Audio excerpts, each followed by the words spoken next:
An Angel in Disguise, by T.S. Arthur.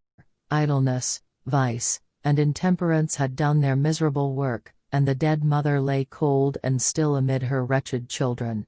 She had fallen upon the threshold of her own door in a drunken fit, and died in the presence of her frightened little ones. Death touches the spring of our common humanity. This woman had been despised, scoffed at, and angrily denounced by nearly every man, woman, and child in the village, but now, as the fact of her death was passed from lip to lip, in subdued tones, pity took the place of anger, and sorrow of denunciation. Neighbors went hastily to the old tumble-down hut, in which she had secured little more than a place of shelter from summer heats and winter cold, some with grave clothes for a decent interment of the body, and some with food for the half-starving children, 3 in number.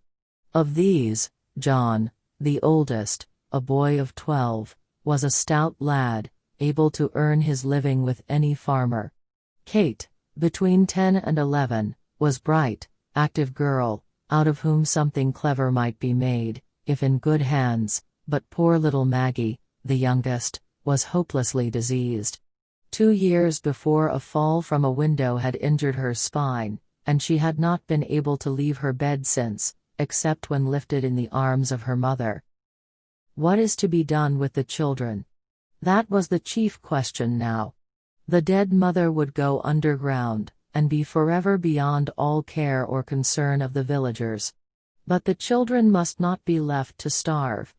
After considering the matter, and talking it over with his wife, Farmer Jones said that he would take John, and do well by him, now that his mother was out of the way, and Mrs. Ellis, who had been looking out for a bound girl, concluded that it would be charitable in her to make choice of Katy, even though she was too young to be of much use for several years. "I could do much better, I know," said Mrs. Ellis, "but as no one seems inclined to take her, I must act from a sense of duty, expect to have trouble with the child, for she's an undisciplined thing used to having her own way." But no one said, "I'll take Maggie." Pitying glances were cast on her wan and wasted form, and thoughts were troubled on her account. Mothers brought cast-off garments and, removing her soiled and ragged clothes, dressed her in clean attire. The sad eyes and patient face of the little one touched many hearts, and even knocked at them for entrance. But none opened to take her in. Who wanted a bedridden child? "Take her to the poorhouse," said a rough man, of whom the question, "What's to be done with Maggie?" was asked. "Nobody's going to be bothered with her." "The poorhouse is a sad place for a sick and helpless child," answered one. "For your child or mine," said the other, lightly speaking, "but for 'tis brat it will prove a blessed change. She will be kept clean, have healthy food, and be doctored, which is more than can be said of her past condition." There was reason in that, but still it didn't satisfy. The day following the day of death was made the day of burial. A few neighbors were at the miserable hovel, but none followed dead cart as it bore the unhonored remains to its pauper grave. Farmer Jones, after the coffin was taken out, placed John in his wagon and drove away, satisfied that he had done his part. Mrs. Ellis spoke to Kate with a hurried air, "Bid your sister good-bye," and drew the tearful children apart ere scarcely their lips had touched in a sobbing farewell. Hastily others went out, some glancing at Maggie, and some resolutely refraining from a look, until all had gone. She was alone. Just beyond the threshold Joe Thompson, the wheelwright, paused, and said to the blacksmith's wife, who was hastening off with the rest, "It's a cruel thing to leave her so." "Then take her to the poorhouse, she'll have to go there," answered the blacksmith's wife, springing away, and leaving Joe behind. For a little while the man stood with a puzzled air, then he turned back, and went into the hovel again. Maggie, with painful effort, had raised herself to an upright position and was sitting on the bed, straining her eyes upon the door out of which all had just departed. A vague terror had come into her thin white face. "Oh, Mr. Thompson!" she cried out, catching her suspended breath. don't leave me here all alone." Though rough in exterior, Joe Thompson, the wheelwright, had a heart, and it was very tender in some places. He liked children, and was pleased to have them come to his shop, where sleds and wagons were made or mended for the village lads without a draft on their hoarded sixpences. "No, dear," he answered, in a kind voice, going to the bed, and stooping down over the child, "you shan't be left here alone." Then he wrapped her with the gentleness almost of a woman, in the clean bedclothes which some neighbor had brought, and, lifting her in his strong arms, bore her out into the air and across the field that lay between the hovel and his home. Now, Joe Thompson's wife, who happened to be childless, was not a woman of saintly temper, nor much given to self-denial for others' good, and Joe had well-grounded doubts touching the manner of greeting he should receive on his arrival.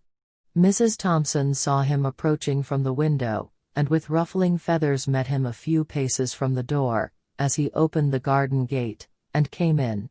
He bore a precious burden, and he felt it to be so. As his arms held the sick child to his breast, a sphere of tenderness went out from her, and penetrated his feelings. A bond had already corded itself around them both, and love was springing into life. "What have you there?" sharply questioned Mrs. Thompson. Joe felt the child start and shrink against him. He did not reply, except by a look that was pleading and cautionary, that said, "Wait a moment for explanations, and be gentle," and, passing in, carried Maggie to the small chamber on the first floor, and laid her on a bed. Then, stepping back, he shut the door, and stood face to face with his vinegar-tempered wife in the passageway outside. "You haven't brought home that sick brat?" Anger and astonishment were in the tones of Mrs. Joe Thompson. Her face was in a flame. "I think women's hearts are sometimes very hard," said Joe. Usually Joe Thompson got out of his wife's way, or kept rigidly silent and non-combative when she fired up on any subject. It was with some surprise, therefore, that she now encountered a firmly set countenance and a resolute pair of eyes. Women's hearts are not half so hard as men's. Joe saw, by a quick intuition, that his resolute bearing had impressed his wife, and he answered quickly, and with real indignation, "Be that as it may." Every woman at the funeral turned her eyes steadily from the sick child's face, and when the cart went off with her dead mother, hurried away, and left her alone in that old hut, with the sun not an hour in the sky. "Where were John and Kate?" asked Mrs. Thompson. Farmer Jones tossed John into his wagon, and drove off. Katie went home with Mrs. Ellis, but nobody wanted the poor sick one. "Send her to the poorhouse," was the cry. "Why didn't you let her go, then? What did you bring her here for?" "She can't walk to the poorhouse," said Joe. "Somebody's arms must carry her, and mine are strong enough for that task." "Then why didn't you keep on? Why did you stop here?" demanded the wife. "Because I'm not apt to go on fool's errands. The guardians must first be seen, and a permit obtained." There was no gainsaying this. "When will you see the guardians?" was asked, with irrepressible impatience. "Tomorrow." "Why put it off till tomorrow? Go at once for the permit, and get the whole thing off of your hands tonight." "Jane," said the wheelwright, with an impressiveness of tone that greatly subdued his wife, "I read in the Bible sometimes, and find much said about little children. How the Savior rebuked the disciples who would not receive them, how he took them up in his arms, and blessed them, and how he said that whosoever gave them even a cup of cold water should not go unrewarded. Now, it is a small thing for us to keep this poor motherless little one for a single night, to be kind to her for a single night, to make her life comfortable for a single night." The voice of the strong, rough man shook, and he turned his head away, so that the moisture in his eyes might not be seen. Mrs. Thompson did not answer, but a soft feeling crept into her heart.